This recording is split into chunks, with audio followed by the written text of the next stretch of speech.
This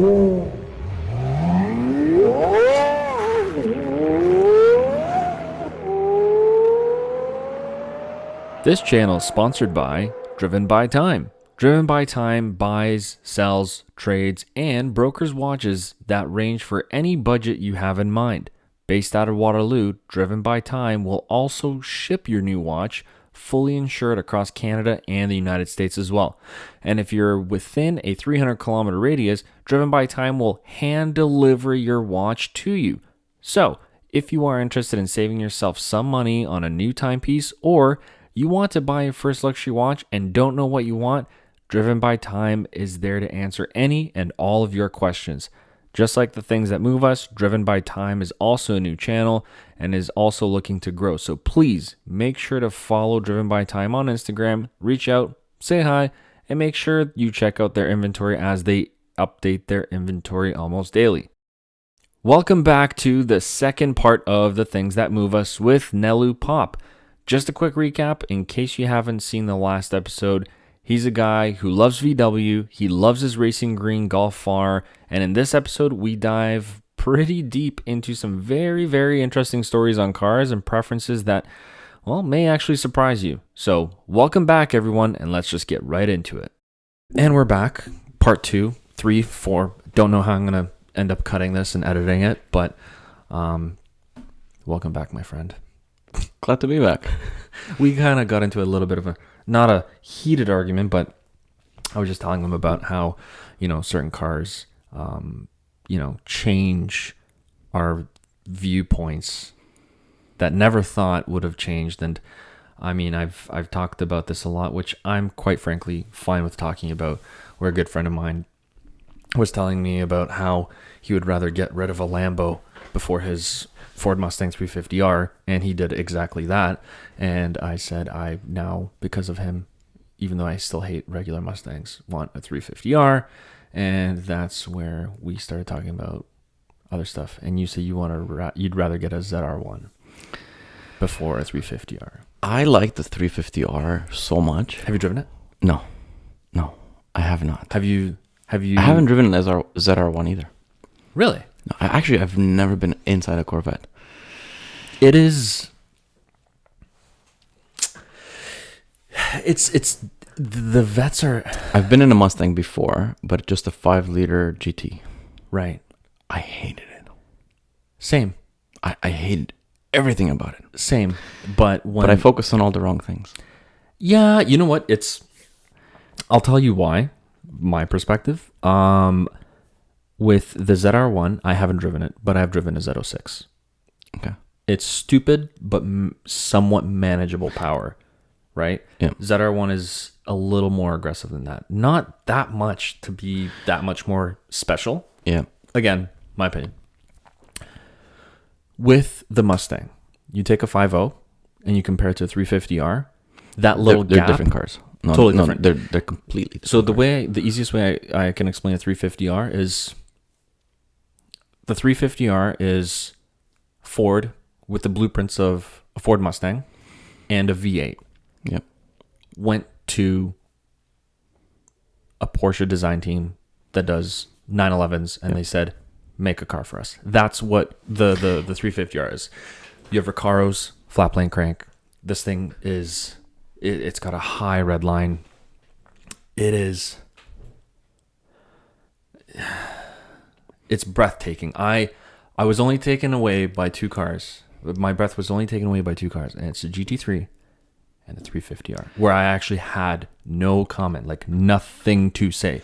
I was that blown away. And the truth is, they're the same car, which is why you like them so much, probably. Which one? Like the GT3 and the 350R. Like yeah, in a way, they conjure the same soul, essentially. And the reason we love the GT3 is not because it's the perfect car. It's because it's such a raw monster. Yeah. Like the perfect car. The perfect car would be a C2S. No, actually, the perfect car would be a turbo, like a 911 turbo, because it's got the power, it's got the comfort, it looks fairly understated. Yeah. More people will think it's a regular 911. But I'm talking about C2S because it's naturally aspirated, raw, blah blah blah blah blah blah blah. Turbos are. I get it. I still love the turbo. Don't get me wrong. makes you almost black out from the launch control. But it's not why people buy it. It's funny. I find that people who buy the turbo are people who want it, and they're not necessarily going to use it. yeah, and that's where they It's like enter people, obviously people with problems. money, right? It's people with money who, I mean, I think a 911 turbo new is 270 Yeah. start. Yeah, I believe that. That's 180 grand more than the start of the base. Because the base starts at like 95, I think. Yeah, but I mean, No, 105. Sorry. but the thing is, if you grab a base 911, But it's the same thing with you everything. literally want to take anything else. Yeah. And Because it's just not worth. well, there's the car guy who wants a 911 at any cost and then tries to make it a GT3. And then there's a guy who just Yeah. wants a nice car because he's got money, right? Yeah. But same as the Mustang. The reason we like the Mustang is because it's the pinnacle of what Ford can be, other than the GT. And so you say it is the pinnacle. I say it was the pinnacle because now Mustangs are just kind of like the 3 no, Series but we're talking about the BMWs. I'm talking about the 350R, Okay. right? It's like I'm just what I want to say is the Mustangs are now the 3 Series BMWs of like the American world. It's just they're everywhere. I was in Niagara not recently, like 2 years ago, and there was a drive-through for a Mustang club. Like, Right. I've never seen so many Mustangs in my life. And it's what I wanted to say about why I love the Mustang is because it's like a monster truck, you know. As a car guy, you can't help but like monster trucks, even though they're not Yeah. anything that you. And I don't know, they're of a completely different world. But if we go to a monster jam and like look at trucks flipping and doing all this stuff, it's still just as exciting, right? Yeah. So when I look at a a 350R, when I was seeing them in this row of like regular Mustangs, Shelby Mustangs, Stands out. Salines, you know, Yeah. like a Saline is basically what a 350R is, right? Mhm, It's mhm. like Mustang said, we're not gonna do this on our own anymore. Here's But the Saline, Celine make you us a can't car. control. You still can't control. A But it's an Celine. old car, Yeah. right? Like Saline, I don't even think they tackled the new one. I I don't know enough. I don't know. I'm not well versed in them. Neither am I. All I know is the 350R has just enough engineering in it to make it amazing and like interesting to me. From the wheels being carbon fiber To the seats. to the seats, right? Like all that stuff is really interesting to me. And that's what I like about the 350R. When I look at a 5-liter GT, yeah, it's cool. Yeah, it's fast. It looks pretty neat. By the way, the new ones, all of them look pretty cool, even the 4-bangers. Right. But even the fact that you have a Mustang go from a 2-liter, sorry, not a 2-liter, I don't know, I think they're a 2.4, but a 4-cylinder, because they have the 4-cylinder model, to a 350R. Like that range basically talks about the whole industry of enthusiasts, right? Even the 5-liter. The 5-liter compared to the 350R is literally night and day. It is. Night and day. But the 350R is not a car that any of us would really get for anything other than the track. Honestly, okay, so on that note, you mentioned last time that you have that sound that you got out of your system. I haven't had that ever in my life. No? Well, I mean, I had the one series where it was I mean, it can be loud, but it's never obnoxiously I hate my neighbor loud. So that's a Mustang like feature. I think it just comes with it. With this, it's kind of like putting an F1, like a V8 F1 engine. That's what it sounds. It's so high revving, and it's just drives fear into literally anybody I around. love it for that. And it would be too obnoxious for day to day. It's just like having And that's it's like having a not yellow car, day-to-day. but yellow is a bit different. Imagine like a purple car. We all like taking photos of a purple Lambo. I'd love a purple car. But It's literally my favorite. I will tell you that day to day, it won't take long before you get tired of it. Tired of the attention. Well, that's exactly what the 350R isn't. It's not a day-to-day car. Right. It's a car that you'll take after work or on the weekend or on a nice drive. It's the equivalent of I would never of a be able convertible, to, right? No, I would not drive it every day, day in, day out. No. I mean, scratch one of those wheels. Nah, have fun. I actually know somebody with one No. that broke a wheel at the track. And they were chasing one down. That's how I found about it, because they came to me and they're like, "Hey, do you know anybody? Because you deal with wheels." And I was like, "Man, that's a wheel that I genuinely don't know anybody would have." Yeah, you just So got they to had go to on the go. forums. They had to go and buy a new one. Yeah. They couldn't even find it on the forums. There's so many people with the non-R that want the 350R wheels, right? That they're just impossible to find. Now, what do you think about the Camaro? I used to hate the Camaro. Right. I used to hate. Actually, I'm not a. When I came to Canada, Mm-hmm. I used to love muscle cars. Like my idea of like a perfect car was like a 67 Mustang. I never liked muscle cars. I like the 69 Camaro. Like, dude, there's so many cars that I saw. 68 Camaro. There's so many cars that I just loved. They're terrible cars, and I got healed real quick of that disease. Then I got obviously into the German cars, like all of us do, and the Japanese, and back to Germans. And now I find myself more and more attracted to U.S. cars, like the muscle cars. And I can't help but like the new Camaro. Yeah. It's good on the track, the new one. Yeah. It's blistering quick. Oh yeah. It sounds exactly that rumble that basically made me love the old classics, where we sit in a park like at a red light and the car's like brum, brum, brum, brum, brum, brum, brum. I love that, right? And you still get that, plus it's still a lot better than everything else. Listen, if you look at 80s to late 2000s, yeah, muscle cars were like a joke. Yeah. I'm sorry to say. And I'm on the same boat as you, but I find that when I learned that I like not speed in a straight line, but speed throughout a corner, that's where I've learned that there's no place in my heart for a muscle car. I agree. You know when the only time I went to the drag strip was? I only went to the drag strip once with my car. Really? With my Audi, when it was like as done as it ever got. And you want to see what it ran? With the half car trailer on the back. Shut up. I kid you not. Now, so by the way, half car trailer, yeah. What do you mean by half car trailer? I know. It's awesome. Yeah, so it's funny because I had this number of years ago. I still get people reaching out to me with examples. They see others and they're like, yo, look, these guys copied you. I'm like, I wasn't the first one to make it. But a half car trailer is exactly that, half of a car. And it's a trailer. And it ends up being a trailer. So I had multiple Audi B5 A4, all silver. That's why to most people it just seems like I had the same car for a very long time, but I had 3 of them. One of them ended up being, unfortunately, infested by mice because I stored it at a friend's house. Anyway, long story. I had to part it out. And I was like, why am I throwing this perfectly good car? Shell was in perfect condition. But the wires were chewed up. The interiors, back seats were all like, the headliner, everything was gone because the mice just like, this was a nightmare. No, I don't want anything to do with mice. 2 ever mice again. came in. 500 came out. Left out, yeah. So I ended up, having a crazy idea. I was talking to some friends of mine, and I was like, you know what? I'm going to make a half-car trailer. Initial plan was to cut the front clip, make a barbecue out of it, which was done many, many times with trucks. A lot of people do this. Pop the hood, you pull it out with your car, pop the hood, and you have a barbecue. Pretty cool. Party trick. I didn't go camping enough to justify it. Right. And it was just occupying space, so I threw the front clip out. The rear, I was like, because of my business, right, because of the spacers, I would go to shows. Now, spacers and hardware for spacers are heavy. I was only able to put so much in my car before I would need to rent a trailer or whatever. So I was like, you know what, this was going to be perfect. I'm going to cut this car in half. I'm going to haul spacers with it to the shows. And people laughed. They thought I was joking, just like you're doing right now. And next thing you know, it was like about a month later, and I'm posting photos of my car being chopped in half. Like literally, I took a saw and I cut it in half, and ended up building a pretty cool trailer that matched the front car. Right. That pulled it, right? And that was kind of the neat aspect of it. And this thing weighed anywhere between 700 and 1,200 pounds.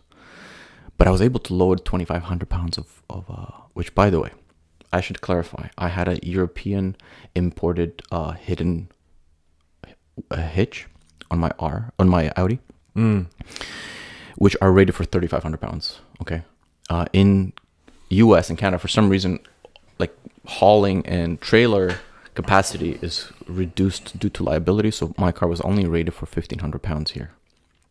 But in Europe, this hitch that I got was rated for 3,500 pounds. Right. Anyway, so I imported that. It was kind of cool because when I wasn't using it, you didn't know it was there. Extra weight on the car, but small price to pay.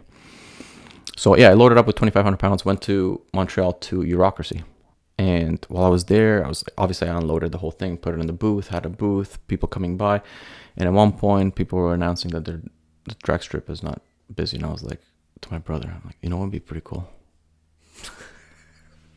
To take this thing with a trailer on the drag strip. And I managed to pull low 15s. What? Yeah. Wait, now you're at this time you were what, doing 700-ish? Yeah. supposedly. Never really tested or confirmed. 50. Okay. So it was. but with the trailer, that's not bad. And if you see this trailer, like it is a bit of a parachute. It was definitely not. I would not recommend for anybody to do this. No. I had a slippy clutch. Oh, it was terrible. I mean, I killed my clutch that day. any problems that an Audi would have, I'm assuming you've had. Yeah. Except for the reliability, like the usual reliability issues. I've never Like really oil had, and coolant. never had issues with that. Really? Never had issues with electronics. Really? Honestly, the issues that I had with it Purely mechanical. were Or- issues that I induced. I was just gonna say, due to modifications, you Yeah. probably. Okay. Yeah. But yeah, low 15. Somebody came to me. He's like, "Dude, my Jetta's actually slower than your whole setup." And I was like, obviously, big grin on my face, quite proud of myself. A bit upset because I just killed my stage 3 clutch. Oh no. And I was like, I gotta get a better clutch. And that was kind of part of the situation of, I'm gonna part this out because I don't think it's worth spending some money. Yeah. But anyway, and yeah. now mid 15s now today can be achieved by a Sonata. Yeah. Funny part is that trailer, I parted the car and I had the trailer left. What am I gonna do with an A4 half car? So I ended up selling it to a guy in Indiana. I drove it over the border for him because this is registered as a homemade trailer, right?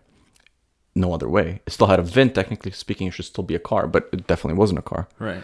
So I registered it as a homemade trailer. Cops waved me by, gave me thumbs up. Never got pulled over. Never had any issues. Wow. Across the border, the funniest thing to see a bunch of like patrol guards just like being like, "What the heck is this thing?" And like it was the first time they were like super super nice and like joking with me and just opening it up so they can see what the hell's going on because I still had a back seat in it. Right. It's still like the back end. Actually, one of my goals was to put a nice flat screen TV in it and have a video game console in there and just play around. But yeah, crossed the border with it and handed over the ownership to the guy. Wow. And I drove back and he went to Indiana with it. It was interesting, yeah. And now, obviously, I have half a mind to build one for the Audi, for the R. I could just keep mixing the two, but for the R in wagon form because we don't get the wagon here. But do you think? Oh, okay, yeah. So I would love to get a regular wagon with with a front clip damage, cut it off, Paint it. Yeah, I would like to paint it into the car to match the car, and match the rear end to an actual R wagon like in Europe. The truth is, it's a lot of vanity, a lot of cost, and it's kind of pretty cool. But other than that, I don't need it. So that's kind of the. What are you planning on getting for your next car? I'm gonna try to hold off as long as I can with the R and the A4 wagon until I can afford a P car. That's kind of the goal. Yeah. There's a small chance, or probably pretty good chance, that P car is not gonna happen for a long time. Now, are you looking at getting 997, 991? I'm really struggling. 991s are still out of. The price is manageable for anybody, really. Like a 991 is kind of come down in price enough that anybody can afford payments on it if they sacrifice everything else. Yeah. That's not the point. The point is to get something that's not going to affect my family and whatever. But Right. I would really like a 996 turbo. And the only reason I would like a 996 is for the turbo and its uniqueness, right? Yeah. I would consider a 997 almost anything in hardtop. I'm not a big fan of the convertibles, and it seems like everybody's bought those in convertible. I don't understand why. But they're going up. I don't get it either. They're going up in price, so I'm really struggling to justify a 997, either 0.1 or 0.2 C4, whatever version, Right. compared to a Cayman S. Like a newer Cayman S. I didn't like the first Cayman. I still can't do a Cayman. The 718 Cayman. I can't do Cayman body. Oh my god, I love it. I can't do Boxsters. Like even I don't like Boxsters. affiliated with Boxsters too. I can't do it. I don't know why. And it's just I know, it's just me it's a mental block. Yeah. I had that too with the initial 996. Like the 996 first version. Every time I look at one, I immediately open another tab in my browser and look for body kits on how to make it look like a 997. It's the Boxsters are the kind of they call it the hairdresser's Porsche. The first one, but it's come The first along. one. I know it's come a long way, but it's been ruined by so many I agree. experiences. It's like, oh, what do you drive? Oh, I drive a Porsche, and they act like it's a turbo. the be all end all. Yeah, it's And like then the people you, from the you as an enthusiast get intrigued, like, oh my god, what kind of Porsche? Like, oh, why don't I just show you? And then it's the Boxster. It's like, really, dude? Yeah, it's like the people who say that and then they end up with a SUV. Yeah. What's it called? Cayenne. Oh, yeah. It's yeah. like, oh, I got a Porsche, and I'm like, oh, pretty cool. I if still they get have those. if they, I would love it. I would love But to I'm get not gonna. Nobody should own only a Cayenne and talk to you like, yeah, I got a Porsche. Yeah, no. No, I expect those guys to have Porsche enough. SUV. Yeah, I expect those guys to have enough presence of mind to say, I have an SUV. What is it? Oh, it's just a Cayenne. Oh, that's pretty cool. Then I get excited. But if you come to me and you're like, I got a Porsche, I'm like, which one is it? Oh, it's a base Cayenne. Now, I know a certain somebody who just bought a turbo Cayenne. Yeah. You might know him too. Miro? I'll let him talk about it. I don't want to spill the beans, but it's got some stuff that needs worked on. Uh-huh. You're not gonna expect who it is. But anyway, long story. A Cayenne turbo is pretty darn exciting, no matter which generation. Of course, it is, right? Of course. Cayenne turbo has been the fastest SUV almost with every generation. But you know what? And same like the whole Boxer thing. Same thing with the BMW owners. What do you drive? A BMW M. But It's an M package something 328. is up. You're not really disclosing exactly what it is. Oh, it's a 328 with an M package. Which is why I didn't like the Audi push for people buying, like making their A4s look like S4s, even though I partially did that too. But I don't like people disguising their cars or being and I understand why they do it. Everybody wants an M3. Mm-hmm. But it's not in the And budget. not everybody can afford it. Yeah. But they can afford to make it look like that, or over time. Sure, okay, no problem. But don't have the attitude like you're driving an M3, But let's be honest, if you Chrono have package. the M3 drivers, the attitude that they have, you know what? It's not the people. I did find out. It's not the people. No. It's a lot of people think BMW M3 or whatever But owners are asshole drivers. It's not the case. And I'm not kidding. The car makes you do that. It's not even the car. The car makes you do that. It's the people who have the second generation of that car. Not as a generational model, but the second owners that are the problem, not the first owners. What do you mean? The person who comes and buys a brand new M3 is most likely not the asshole you're meeting on the road.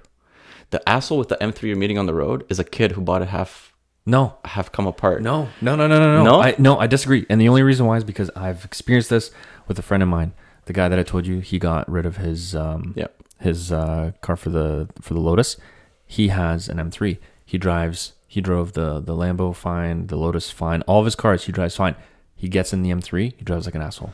He's like, the car just pushes you, just keeps on pushing you, and I get it. The R's like that too, by the way. And now he gets the M2 CS, same thing. He just pushes you, just like, hey, go faster. The Golf R is exactly like that. Really? Yeah. Really? Like stock? You know or that when you fully build it? It doesn't matter. The people who have it stock, they think it's the fastest thing since, Of course. I don't know. But they're also kids. Yeah. But the thing about the R is it does because of its price point and the type of car, like it is more likely you'll get young professionals or like people who are older and they want something sensible buying it, Right. as opposed to the young kids, because it's still kind of expensive, right? Mm-hmm. Those guys end up buying the GTI, or they end up buying a Golf and they just soup it up. Right. But the R itself kind of finds itself in this weird niche where it's not as exciting as an RS to most people, right? So it has a very weird user base, or like a customer base. Well, it's But the people who have it, they end up driving like, first of all, it's fun in the snow. So as soon as the snow hits, you see a Golf going sideways. It's so like something doesn't click. Mm-hmm. It's like when you see an SUV drifting, it's like, it shouldn't do that, but it does in the right hands. I find that the owners of most Golf Rs are not first-time VW owners. They're not. I mean, to justify spending that kind of money, you have to kind of be a fanboy to begin with. Yeah. And everybody loved the R32. but you know what? At the same time, now that time has come where everything is advancing. I mean, for crying out loud, the Ford Focus RS. That is a very, very impressive car. Out of the Golf R, the RS, and the STI, the RS blows all three out of the water. Especially speed-wise, like performance-wise. Right, and all four cars are all-wheel drive. And now to throw the wrench in the gears, you come out with a Type R Civic front-wheel drive that blows all three out of the water, which doesn't make sense. But see, here's the thing. It goes back to what we were saying before, where it's like each one is its unique experience. The Type R is absolutely terrible in every way except at going fast. I love it. It's because it's everything a Japanese car should be. Crazy, very, very bare bone. It's the reason I don't like Japanese cars anymore. Fast. Really? Yeah, it's because it's like, look at Corollas. I hate myself for liking the new Corollas. You're not the first one to say that. I look at it and I'm like, that looks freaking cool. Look at the new Camry. Do you know why? Do you know why all the new Toyotas look good for a change? Let me guess. They hired one of the designers from some big name. The fanboy son took over Toyota. See, there you go. But that's the thing. Do you know why Kias and Hyundais look great? Because the former CEO of M stepped in. Yeah, and they have the former designer from Audi. Who? The guy who had Audi design. For M or for Hyundai and Kia. Yeah. So now they hired like an ex-Audi. Fun fact: guess who the new CEO, or not new? This was like 2017, but who the CEO of M is? Take a guess based off of what they were recently doing. M as a car has never been all-wheel drive. This is the biggest giveaway. They are now pretty much all of them, except for the CS models, all-wheel drive. So is it Audi? Yeah. Former CEO of Quattro, the CEO of M. I hate that. I hate that. But people love all-wheel drive. Well, yeah, especially in this. Everything's going all-wheel drive, Especially in this country. But yeah. I like the fact that they've remained. They have like the Pierce cars with the CS. I just want rear wheel. to know who they hired as their new designer, because that new front end looks, I think, horrible. Yeah. Honestly, that gaping nose look is just, I can't get behind it. Yeah. At first I thought it was a meme. I honestly thought that the new M5 M3 or the big car it's a saloon. Really? I thought it was a meme. I honestly thought somebody like stretched it out as a joke. Which, like the new M5? Is it? I think it was the Alpina that kind of made the rounds about. I think you're talking about the X7. No, it was a saloon car. Then it's the 7 Series. It might be the 7 Series. Yeah. Yes, because it was a big. Yeah. But I looked at it. I genuinely thought somebody like made a caricature of it. I don't. Because it's always kind of been the joke with BMW that their two nostrils are growing bigger every year, and there used to be memes about this like years ago that it's just gonna end up taking over the whole car. Yeah, now it has. And now it has. I just don't think it's a good look. I think the 2000 to 2010 they had a really good design motif. After the F30 came out, it went downhill. And the 5 Series is the 5 Series. I mean, it's a classic car. It's like looking at an A6. Speaking of which, the new A6 wagon. I would still, however, like. But they have it in all-road now too. I know, but A6 wagon, RS6 wagon. So RS6 wagon's a whole different beast. Up against a E63. I don't even care. I don't even care what's faster than an RS6. I want an RS6. That's how bad I like it. Really? Yeah. I'd still get an E63. And like my opinion on Mercedes is they're not driver's cars. Hey, but I know. For some reason, the E63 is S. Yes. It is amazing, and it's fast. I couldn't put my finger on it until I heard Chris Harris, who is one of the very few people I would ever listen to when it comes to opinions on cars. He told me, he says, well, not me. He said in a video, he said, if I had to take a car between a 5 Series and E-Class, I would take a 5 Series. And I'm like, yes, I'd agree. He's like, but M5 or an E63, I take an E63. And that's where it's just like, yes, that's exactly what I'm trying to get. I really love the E63 S wagon. I think it's just... And that's what I'm saying. Is between that car and an RS6, I would still go for the RS6. I know it's an E63. I'll tell you why. I mean, I can't tell you why. That's the problem. I know it's slower. Yes, significantly. I know that S63 is actually cheaper a little bit to begin with. The E63S? Yeah. It's a bit cheaper than the S. What? Than the RS6. Seriously? Last time I checked. No, I don't want to misquote, and if I misquote, then... Let's just say they're the same price. Let's say they're the same price. I thought that the E63... But the fact that it's faster should definitely push me towards the E63. It is a little bit more grown up, which is kind of where I'm going, right? Like with my life, I just want to have a bit more of a grown up car. E? Yeah. Yeah. It looks a bit more like a... So... I still want the RS6. Because I've always wanted one. I think that's kind of it. Yeah.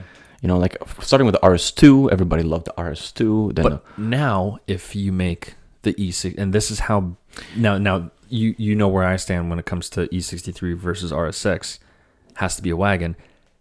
If the wagon was not an option with the E-Class, that would probably be the last car I take. Yeah, I agree. It has to be wagon. I actually like the RS6 more than the Panamera too. I'm not a fan of a Panamera. I love the new Panamera. It looks great. It's fast. It's big. It's everything a big wagon should be. I think the first Panamera ruined all Panameras for me. I agree. It was a bit too bubbly. Yeah. It's like the first TT, right? Everybody kind of hates the TT because of what the first TT was. I still do. I think the new TT RS is just... It's a dead car. I saw one nobody buys it. I know, but they're so cool. You know why it's a dead car? Because nobody buys it. Because it's a coupe, and everybody wants big cars nowadays. And it's such a shame. Yeah. Look where we're moving. We're moving towards the extremes, right? Like we're getting the 350R, which is technically a track car on the road. With 2 seats. Yeah. We have stuff like the 370 or 400 that's coming up, right? Which looks pretty cool. Actually, I've always hated 350. I disliked the 370 even more. The 400, I like. I loved the most the 350. 370s, I could get behind. I have the same problem with the 350. But it looks like a Datsun. That's why you like it. It looks like a modernized Datsun. So the reason I hated 350 is the same reason I hated the first AT. Just that bubbly, I like it. Simple shape. I like it. I know. And I know exactly why people like it. Is the same reason I don't like it. I also didn't like the fact that it was purely a two-seater. Because it shattered the market for me. Yeah, I get it. I get it. In my case, all of a sudden, I can't go anywhere. I can't have that car. It's too selfish. But now it's nice to be selfish. I know, but that's exactly what I wanted to say. Is the cars are moving towards the extremes. You either get the fastest car, or the biggest car, or the most utilitarian car, right? Yeah. Which is why an RS6 is such a cool, and the E63S wagon is such a cool, fresher breath air with old flair. Right. Because you get the utility, you get the speed, you get the excitement and the noise and everything, and it's still a big car. Now, since we're talking about a lot of different cars, and you can choose to think about this as we're talking cars, but I asked my brother this. I don't know if you watched that episode. I did. You have $250K? Yeah. You have $250,000. Have you ever This question's haunted me. I'm like, what am I going to say when I get on the show? I have not come up with answers yet. So I'm going to come up with answers right now. I honestly have not been able to. Your Golf R and your A4 wagon are gone for $250,000. So you're starting fresh. Okay. You don't have a single car to your name. Your wife figures it out with her. Okay, yeah. So just purely hypothetical, the best best cars I can get for $250. Best cars you can get for $250. Canadian. Taxes aren't a thing. Canadian. Okay. And you don't have to answer right now unless you're like, I could probably stumble my way through it or figure it out. But this list always changes. It changed for me already, and I talked to my brother about it. A month and a bit ago. I'm single. I feel like I'm very single dimensional in this. And it's very. Which is fine, because that's the whole thing, is the more people hear about this, the more people see other people's opinions. Like, okay, everyone is like, this guy's way over there. This guy's way over there. Yeah. I have a friend who's like, oh yeah, I just take an E63 wagon and I'd probably get an old, really old G-Wagon used for the other, 80,000, 70,000. And I'm just like, really? Those two? Like, yeah. Keep in mind, we live in Canada. You need a winter car. Yeah. Go. I'm going to get a GT4 Cayman. That's my first one. You're really going to open up with that after I told you how I... Okay. Yeah. All right. Go ahead. I just want one too bad. The truth is, I want a 911. I just can't justify spending all the money on the 911 I want. GT4, I heard Cayman. I just blinded. No. GT4. I've driven. Different beast. Arguably more fun than a GT3. Yes. I have heard this. And I'm sorry for those of you who think otherwise. No, listen. I'm a 911 GT3 fan. Same. Till I die. Same. But the Cayman is just so much more giddy. I don't know what it is about it. The GT4 is... It's like getting an old 911, but new, modern, and everything that 911 used to be. It's it captures all that I think essence. The cabin space is a little bit tighter. But that's what 911s used to be. Yes. 911s... That's exactly what I mean. The biggest complaint about 911s for people who were able to afford it was it's too tight. Now, wait. Seats are too tight. Well, now, when you're going to GT4... It's a $120,000 car. Okay, so you're looking at what, 2017-ish? No, the latest 2018? model, the 718. I don't think they. The new one? Yeah, You I can don't. get for 120? Yeah, I think that's what it. ends up being. Okay. Maybe it's something worth looking up, but I think it's 120 for the GT4. Now, it starts, And and I don't want to get into the whole packages with Porsche because Porsche has like, you can make that car probably $250,000 and just of course. because of red stitching or what, something Right. weird. I know something like carbon ceramic brakes are like $15,000 package. Would you get carbon ceramics? No, Good man. I like them in theory. Me too. I just don't think for any of us they're really that big of a benefit. I always tell all my customers to just stay away from them. Oh yeah, look at that, 116 to start. Yeah. So, but that kind of gets you in the GT4 essence, right? Like obviously from that you can go with Alcantara that's made out of Right. I don't know, sealed pleather. God knows what material that they come up with, But yeah, you can definitely upgrade it and get black package, chrono package. God knows what else. But it's a 120 car. Yep. So I'd go with that. And you get a brand new too. That one I would get brand new. Okay. And I would get it brand new so I can avoid saying I would like a 997.2 GT3. Fair enough. Right. $130,000 left. I've always liked the Q8, like the new RS Q8. But it's an expensive car. And you'd go for RS Q8? You wouldn't just go Q8? No, I would go for RS Q8 because that was a trick question, by the way, because if you said Q8, I would just say, why not get a Crossport? Right, and that's exactly why. The truth is, I'm really struggling between getting an RS Q8 or an RS6. Because technically speaking, you get the same price-ish, for the same power-ish, for the same space and like feel. Just one is an SUV and one's a wagon. And I'm kind of a wagon guy. So you're telling me that Do you know actually debate a RS Q8 versus an RS6 wagon? Yeah, I would because I like the RS Q8 so much. But that's it then. Then you're done. I'm kind of done, right? Because And you'd be really content with just two cars. Yeah. Really? And the funny part is they're not like... That's literally what I just explained at the very beginning of like this whole like thing. But like, that's some guys just want two cars and that's it. I would love a collection of cars, but the problem is the cars that I like, I need $1 million to fill up this garage with 10 cars. $250,000 is a lot of money, but it's not enough. It's not enough, right? I know. But it's not even that it's not enough. Is that the car tastes are over here, and clearly the budget is not right. Like right now. But what about like an R32? Like a Mark IV R32, or even like a Mark II GTI. But this is the problem, because now you go there, and now you have to care about the price. Listen, when you buy a GT4, you buy your GT4 for 120. You buy your RS6 for 160 because that's how much it costs. Right. So 160 plus 120, that's actually more. I can't even afford these two cars for 250. Whatever. I'll Yeah. forward you the 10K. Doesn't Yeah. matter. It's like it's there. But the point is, you get them, they work. You don't have to care about the price because you cared about the car before you cared about the price. When you're starting to shop for R32s, for an old RS4, which is another car I would really like a B7 RS4. Right? So basically, if I played this game, I'd play it in two versions. One, I just played it out to you. A Cayman GT4. Yeah, just two for cars. me, For every day. an RS6 for the family, while I still the have winter. my soul in it. Right? Right, and it's a winter car. as well. Right. So that's kind of scenario number one. Scenario number two includes none of those cars.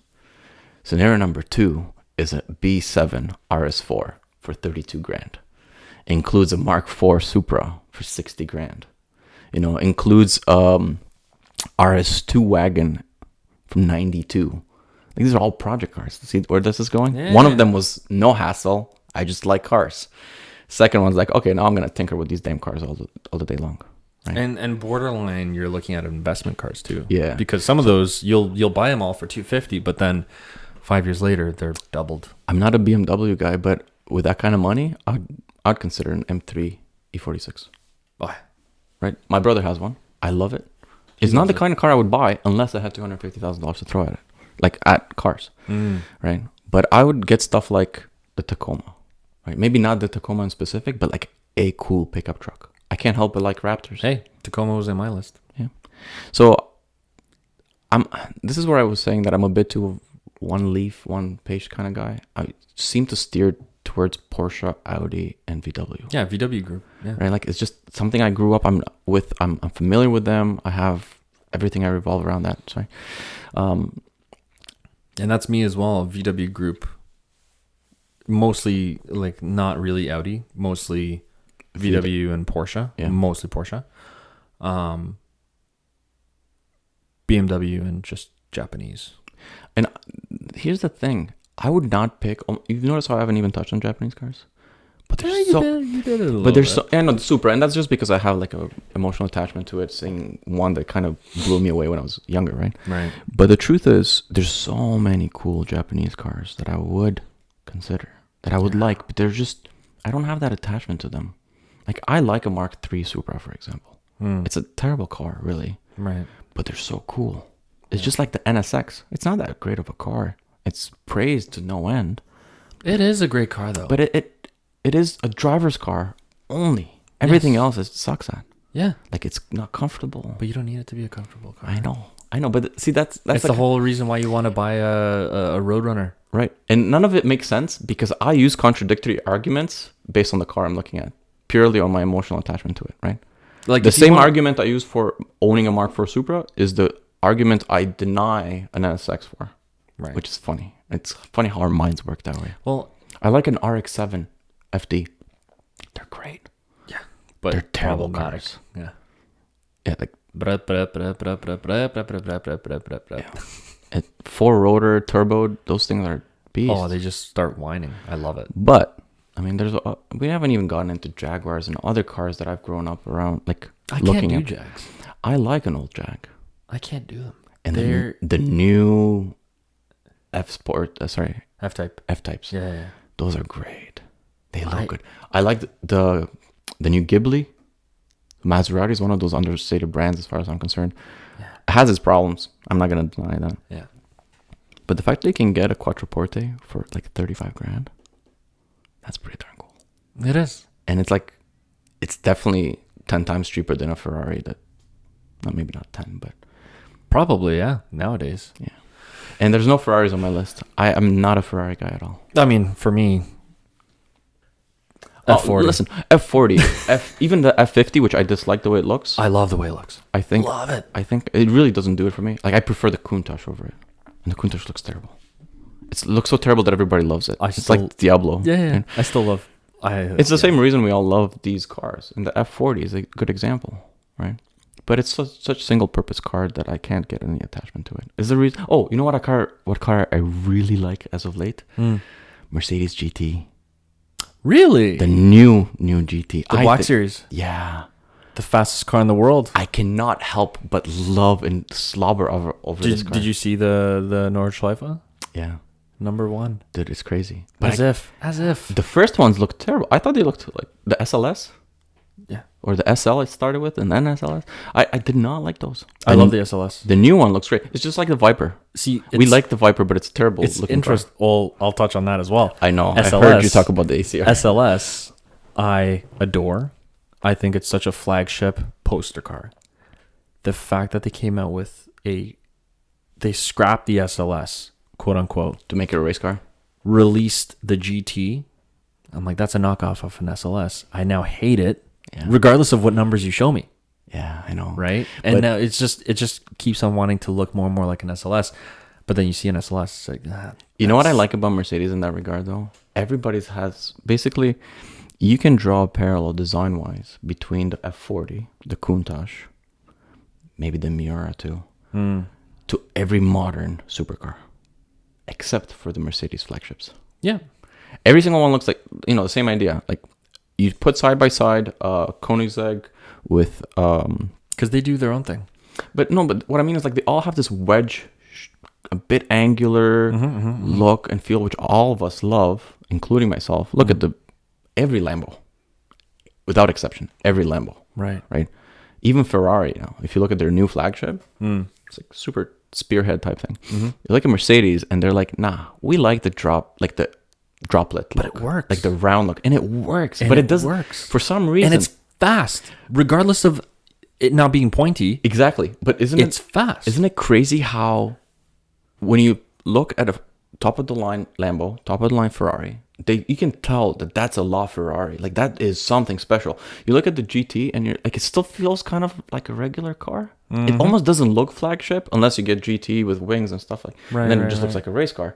But it doesn't have that like. I don't know. It's understated in a way, and that's It kind is. of what I like about It is very understated. I will say this, like and I'm not saying I hate the GT, even though I said I hate it, but I'm only saying that because I prefer the SLS. Yeah, I've driven a GT. It reminds me of a GTR, it does. a doesn't Nissan, it? just Yeah. because it's very, very effortless to drive. Now, with that being said, you come out with the GTR Pro, the AMG GTR Pro, that's a monster. Like the AMG GTR and the GTR Pro, those are heavy hitting cars. Now, the Black Series, haven't driven it. I've driven the other two. Other two are, they got a little bit of emotion to them, a little bit of spice. When you open it up, they kind of like get a little That's Fishtail-y? That's modern cars, right? I like it, but even though it's a V8, even though it makes all the right sounds, it's not raw enough.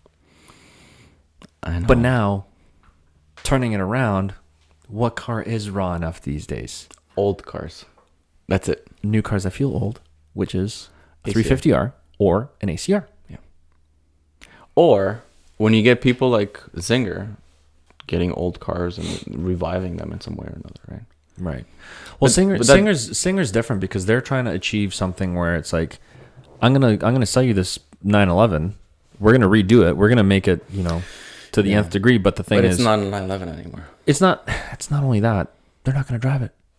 They're gonna park it in their living room and just never turn it on. Yeah, that's kind of the case with a very expensive car, right? You don't get people with a Bugatti Chiron enjoying what the Chiron could actually be enjoyed for in every way. There's a guy that mounted a Pagani onto his wall. Hey, I would too if I had that kind of money. Would you?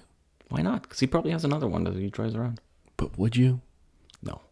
The truth is I wouldn't. But it's like I can see why he did it, right? It's the same way as like it's a very expensive piece of art at the end of the day. Yeah. I don't know. I'm trying so hard to not be resentful for old things going away because there are, like I was saying earlier, there are exciting things about the new. And it's tough to stick to the old all the time because you stop appreciating the new stuff, right? I am exactly that. Yeah. I'm very resentful of the fact that everything's being... I just hate the fact that everything's being forgotten. Yeah. That's pretty much what it comes to at the end of the day. People forget what a car actually drives like a real raw driving car. People forget that. That's human nature, right? Yeah, but for everything. The thing is, it's one of those things where if you have a modern day enthusiast that's into modern cars, and then you throw them into something that is very analog, very raw, very old school, that can do everything that the new car can, but you just have to be a little more engaged. More skill. Yeah, but the thing is, then they're like, "Whoa, what's this? Like, why is it doing this? Why is it doing?" And then they're more engaged, more like, I can't even put like words into it. I'll tell you what I think is driving us to this, and it is this social cultural shift towards getting things fast and quick, right? Yeah, you don't have people preparing to be a racing driver for years and years and years. They want to get into a car and be a good driver right away. Of course, and that kind of goes with everything, right? There's less musicians out there because fewer people want to spend the time to learn guitar the right way. Yeah, and they just let a computer do it. That's the case for everything, right? Yeah. And the truth is, craftsmanship as a general thing is going away, right? Like being skilled at a single thing becomes outdated. But the thing is, when you find that one person that has that craftsmanship, it is impressive, isn't it? It's impressive, blows everyone away, and blows every other competitor out of the water. The downside is that from outside, it's just like going on vacation through a touristy area, seeing a guy who blows glass and being super amazed at the craftsmanship and everything he does. And 5 minutes later, you're looking at a different shop and you forgot about the glass. Yeah. That's the problem. Yeah, right? yeah. So that's why we like so many cars. That's why, like, every one of us can talk about the ACR, can talk about the Bugatti, can talk about the 911 GT3. We can talk about any car so much, and we love them all. And the truth is, we all have a hard time picking one at the end of the day, if you only had money for one. And that's why the whole $250,000 thing, that list always changes. Listen, my list changes every single time I speak because I can't anchor it down in any way. because the logic behind picking it in the first place is so emotional, right? Tomorrow, I might want a pickup truck instead of that RS6. I might not want a GT4 at all in Canada because it doesn't make a lot of sense to have one.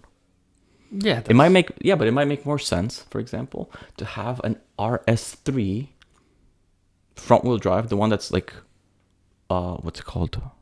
TCR, the TCR model. Front wheel drive? What do you? Yeah, so there's an RS3 TCR. It's a front wheel drive. No quattro. No quattro. But it's a pure dedicated Drag car. no track car. But it's certified and you can actually go to TCR races with this car and it costs close to 250 grand. Jesus. But it's like we're talking about a car that's you can have a team and register it in official races. Yeah. Right? It's like a cup car almost. It's what GMRN kind of started at, right? Like the Toyota group started to build track cars. Spoon started this way too. They were basically a racing team, Right. And then they started offering. AMG was the same. Spoon parts, by the way, just as a side comment, are so expensive parts. Oh my god! I tried looking at brake kits for the S2000, and they're not Spoon. You can't even guarantee that they're the best. That's the I problem. was just gonna say they're double the price and not even the best out there. It is, But I mean the color scheme, and yellow people, and blue, and people like it. Yeah. So I don't know. I feel like everything's so emotional these days. Every time I start talking about anything, I either can go for hours or I give up early because I'm just like, I can't make sense of it. Yeah. It's the same way I like a 944 Porsche and hate a 944 Porsche. I like them. I like it. 50-50 weight distribution, fairly cheap, good track car, 150 horsepower. Now I hate it. Right? But at the same time, it's like, it's pretty exciting still. Yeah, but you know what? Even when you're pushing these slow cars, they still feel like they're fast. And that's my whole point is I've said it again over and over, and I feel like a broken record, but I find that in today's day and age, I think finding a car that feels fast is... Well, it's why people like the FRS, right? Yeah, I mean, you know what? The FRS for me is... I hate, by the way, the new design or the new version they're coming out with. You don't like it? I don't like it. I prefer the old one. I like it. I like the way it looks. Interesting. But I mean, it's very, very similar to the new Nissan. I was going to say, to the 400. Very similar. But the brands are not. And for some reason, I like the Nissan. I don't like the new FRS. And I'll tell you why. Because you hate the rear end of the FRS and you love the rear end of the Nissan. I actually agree, but it's the front end on the FRS that's throwing me off. Why? It looks like a botched old Viper. Like blobby eyes, widespread apart. Yeah. I could see why you say that. So I don't know. Maybe I'm just drawing parallels when there's no parallels to be drawn. But there's something about it I don't like. I know what you mean, but It's almost the same reason I didn't particularly like the SLS at the beginning, right? Because it's got that like the headlights almost point sideways as opposed to forward. You know what I mean? And I am one of those people that looks at cars and sees faces. You know, like I almost can draw a face based on the. What do you see when you see a 1 Series? Oh, I hated the 1 Series because it looks like a teddy bear. Honestly, a friend of mine had it, and the only reason I liked it is because it was a 135 and it was quick, right? But the rear end looks all right. I love it. From some angles, it looks terrible. From some angles, it looks amazing. The was front end was it white or black? Black, of course, because that's the only 2 colors you'll ever see in your life. Yeah, but the front end, and especially the early ones, horrible. I cannot. It's the same reason I didn't like the Z4, right? The Z8. Like it, if you remember the Z8, yeah. Oh, it's a terrible car. Why? I recently met somebody with an M Coupe, and I love it. Yeah. And the funny part is how similar those are, but I love it. No, the M Coupe's not. No. Comparing it to a Z8, the M Coupe looks compared to a Z4. Sorry. There's. Oh, right. Yeah. Yeah. I could see what you mean. Well, the Z Coupe is a Z4, just a hardtop essentially. Right. But the way they complete the hardtop, it's the way these things look with the hardtop, which has a little bit of a fastback look in a sense. It does, especially if you get the spoon. Yeah. Hardtop. But the thing is, I've had a lot of opportunities to buy a hardtop for the S2000. I know. I wouldn't either. Which, mind you, $5,000 for a hardtop. Listen, if you're getting a convertible, own it. Exactly. Why am I driving a convertible? It's the reason I don't like 911s with hardtops. And you know like what? I'm convertible not, hardtops. I'm not a fan of soft tops. I hate top down. soft tops. Top down. And the S2000 is a soft top. But it just works. It oddly enough, it just works. I don't like very few cars I think look good with hardtop convertible. The 3 Series is one of them. I agree. The Porsche isn't. The 911, especially the 996 convertible with a hardtop, does not look great. I like the Targas. I like the Targas too. Everybody likes the Targa. But yeah, no, Our tastes align. I'm very, very surprised. I think in some ways we're just personality. I think dictates some differentiations. But maybe, I do agree. I mean, I find, the whole Japanese thing. I think that's where we differ. But for the most part, I think you understand where I'm coming from. Yeah, and I think at the end of the day, I can really consolidate why I don't like certain things and accept them, even though. But it doesn't mean that it's the spoken word. Right. And that's the whole thing about having your own kind of opinion about. Like, I like the R34. I mean, what car guy doesn't like an R34 GTR, right? Right. Like, but I would have such a hard time finding myself in a position where I would get one. Mark IV Supra or R34? I would get the R34. Even though I said Supra before. I'd get an R34 as well. But I think, the thing is, if they were the same price... It's not even that. I think the Supra is just such a bland car in stock form. But that's why it's so beautiful. But it's not... how can I put this? It's not like NSX stock form. No. NSX stock form looks great. It's just like looks like very much like a Lotus, old Lotus, right? But nothing can compare to like a stock NSX.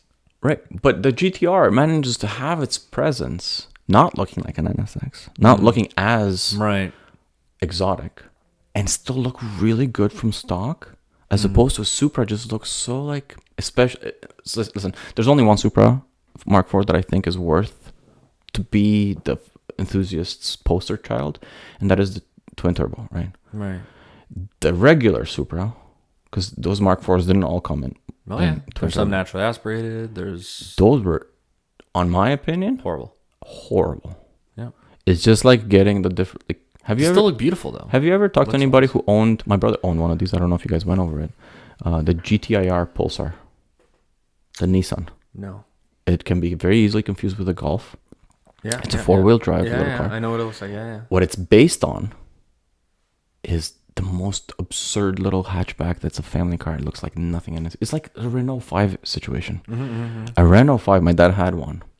It's a 1.1 liter, 40 or 60 horsepower. Now you talk about the R5, which is the rally champion, and it's a wild different car. Story, yeah. And that's exactly what I look at the Supras too. People, every time they see Supra, they're like, especially with the new TikToks, it's like, oh, Supra, oh my God, is that a Supra? If it's a twin turbo and it's done up, it looks amazing. If it's a twin turbo and it's stock, I can appreciate it for what it is. If it's a NA, I don't want to see it. Yeah, well, I mean, my friend had he has two, so he has a 2JZ. Yeah, in black. He's had it for a very long time. Yeah, and he had a regular one, naturally aspirated, but in red. Last year sold it for $25,000. I know. My thought process is buy it, put a 2J in it.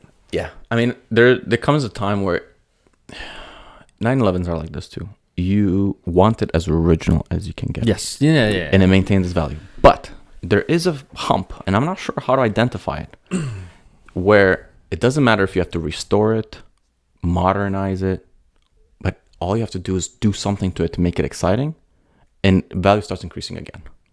It's like buying a rebuilt title car, right? As soon as it's a rebuilt title, price drops. Yeah.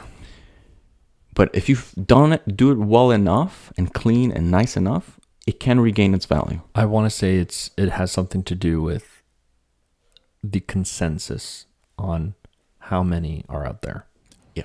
So when it comes to an S2, for example, there's not many of them out there without a claim because they're old, they're older. Yeah. And a lot of people don't know that they're horrible in the rain. like especially the AP ones, because they had no ABS. So you tap the brake, you are dead. They call them the Widowmakers. AP2s have ABS, but just a slight touch of a throttle. Hey, NA, you have to build it up to get the power, but slight touch of throttle in rain, you're going sideways. Yeah. So there's not a lot of them out there that are not, that don't have a claim on them. And because they were amazing when they came out, but people have made them better throughout time by doing tiny little things. Like, for example, the rear bumper is a parachute.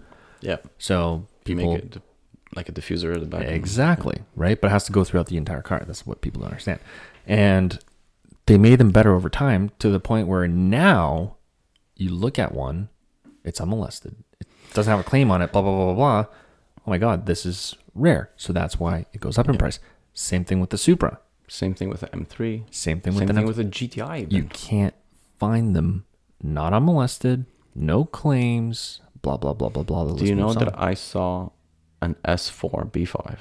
By no means an impressive car anymore, right? It's not that great. The cluster for me is what makes that car amazing. I've seen one sell for 35,000 USD.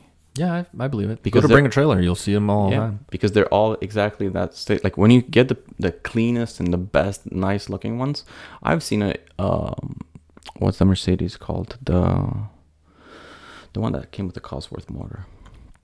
It came with a It was a C2. I forget it. Cosworth like motor. a 1990s, like a 1990 to 92. Is it the 190E? Yes. So Yeah. the 190E. Yeah. I mean, there was the 190E Cosworth, and then there was 190E that was not the Cosworth. Right. Even the 190E non-Cosworth are starting to go up in value if they're clean and nice. Yeah. And it's just basically a basic. And see, that's the thing. And that's because people make them into what the E was, which is a competition when it comes to, for example, old school BMWs, I'm the biggest fanboy there is. I know. I like E30s. But when you look at an E30 M3 and pair it up with a 190E Evo 2, Evo 2 every day. I'll take the Evo 2. Just because it's more rare. Rare. Harder to get. Bulges in the right spots. The massive park bench on the trunk. It looks amazing. Yeah. It's if we all drew a race car, that's what we draw. Almost every single time. Yeah. Yeah. Like that's why we like angular cars, right? Yeah. That's why the R350R we like it, because it's exactly the same thing, just a slightly more modern version. Yeah. Yeah. But it just looks so beautiful. And I hate the fact that I love it, but I mean, I'll tell you something about the 190E though. I hate the US headlights on all of those. The what? The US headlights, because they're not one piece. It's like a headlight in a headlight. Have you seen? Oh, they're horrible. I did not like the C-Class where they had the foggy headlights. Remember those? Where they had like the 2 year.